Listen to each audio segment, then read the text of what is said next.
Roy Campos, presidente de Consulta Mitofsky, hizo un estudio junto con todo Consulta Mitofsky acerca de cuáles son algunos de los efectos que va a tener en la población la reforma fiscal, la iniciativa de reforma fiscal o hacendaria. Vamos pues a esta plática que tuvimos con él. Partamos de hipótesis.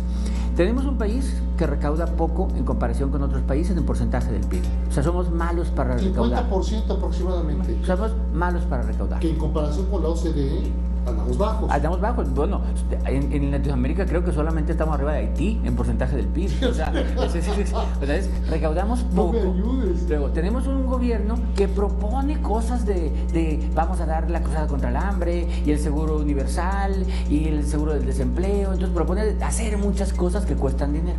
Y entonces tenemos un Estado que quiere recaudar. Hay que recaudar dinero. Y entonces propone impuestos. Y no hay impuesto popular. No hay ningún impuesto. No. Y es un ejemplo de, a todos nos convendría no pagar impuestos, a todos, pero a nadie nos conviene que nadie pague impuestos. Así es, es una dicotomía. Es una dicotomía, entonces yo no quiero pagar impuestos, pero quisiera que los demás pagaran impuestos porque quiero servicios. Sí. Entonces, el gobierno siempre pierde popularidad y para los políticos es muy popular, los políticos de oposición, decir no a los impuestos y vamos a proteger y vamos a cuidar a la ciudadanía que no pague impuestos porque está cuidando votos. Y fíjate la otra dicotomía. Y no me convence pagar impuestos porque no veo que el dinero esté resultando en beneficio en pro de nadie en la sociedad. Mira, un amigo que conocemos, que es Leo Zuckerman, una vez escribe una anécdota que está en Suiza y él va con un taxista. Saludos, por cierto, a Leo. Un abrazo a Leo Zuckerman. Y entonces le pregunto al taxista, oye, ¿y qué impuesto pagas? Hasta más del 50% de mis ingresos. ¿Y los pagas contento? Dice, no, me da mucho coraje pagarlos. Dice, pero los pago porque aquí están. Hay carreteras, aquí están. Hay muy buenas carreteras, sí, salud, hospitales, salud, educación, sí, todo. Entonces dice, los impuestos a nadie le gusta pagarlos, pero es el incentivo para pagarlos es que se vea el resultado. Claro. Y aquí no lo vemos, por eso también tenemos gente. Bueno, entonces como no es una encuesta para preguntarle a la gente, ¿quieres pagar impuestos? Llámese el resultado.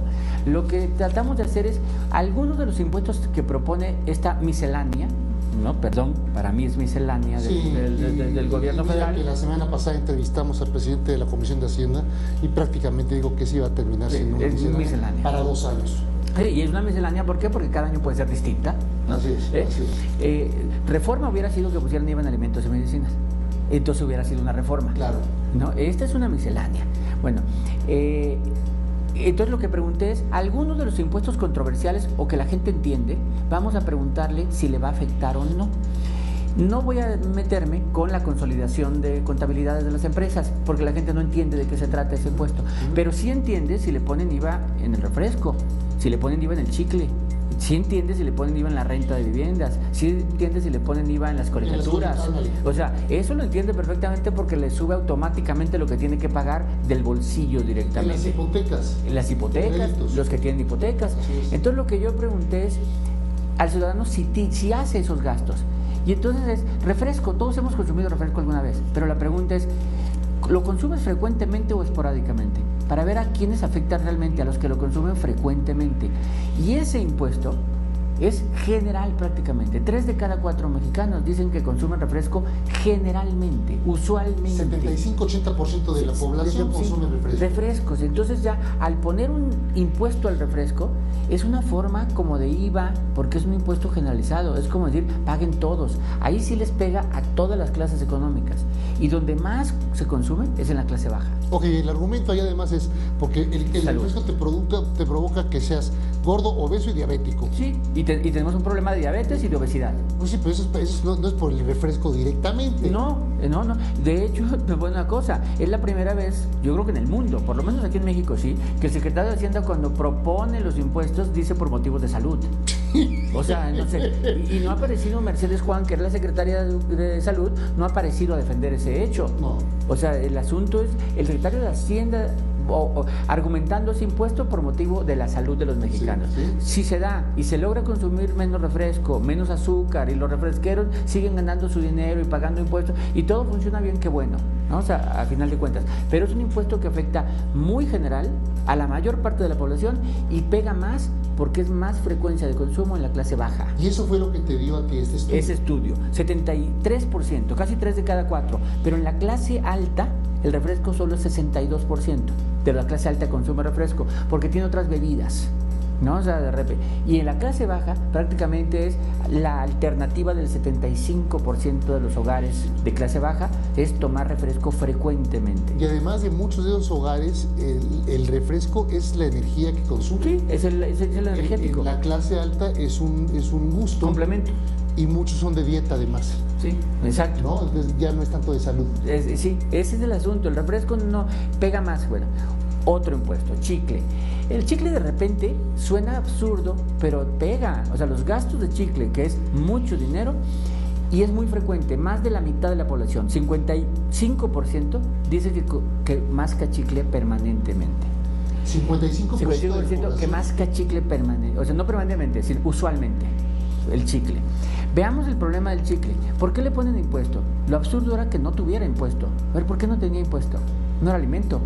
No es nada. O sea, no es alimento. O sea, es un chicle. Y además, la justificación ahora para el impuesto es que además hay que limpiarlo.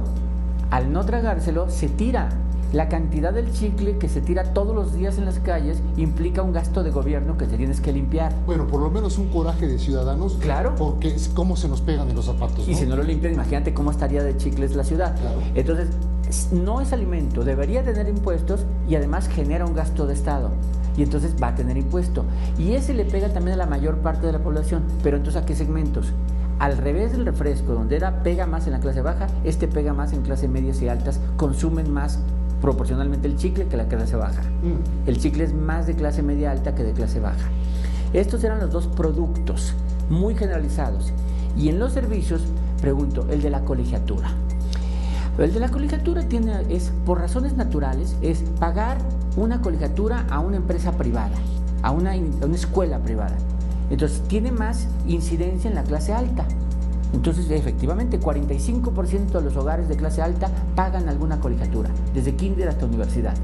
Pagan alguna colegiatura, pero en la clase baja, aún siendo clase baja, hay un 17% que afirma pagar una colegiatura.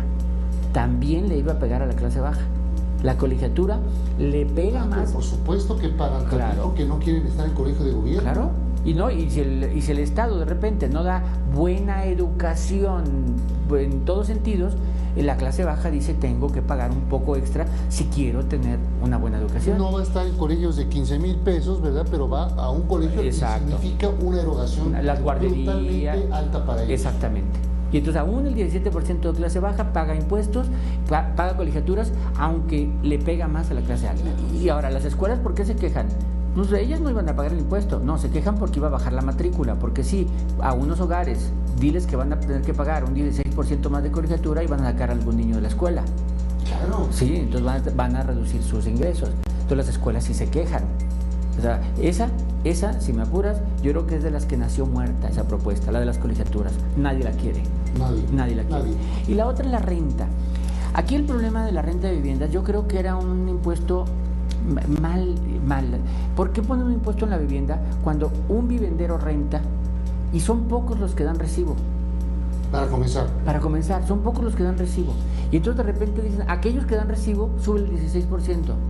Y entonces el incentivo para el que rentaba y que pedía recibo, dice, no, sabes que ya no me des recibo, ya no me cobre ese 16 de aumento. O sea, el poco que se recaudaba de aquellos que daban recibo, se iba a perder, se iba a retirar. Y entonces no tenía mucho sentido meter este impuesto. Claro. O sea, ¿por qué no se pide recibo? Porque no es deducible. Y menos deducible ahora cuando limitan el porcentaje que tiene que deducir la persona física. Y el 27% de los mexicanos vivimos en vivienda rentada, más de 1 de cada 4 mexicanos. Y entonces ya se iba a dejar de pedir recibos. Yo creo que ese también se va a echar para atrás porque el resultado iba a ser incongruente. Iban a recaudar. Bueno, ahí tuvimos que cortar por el tiempo, pero puede consultar usted toda la información en Consulta Mitofsky, por supuesto. Se acabó el tiempo, gracias.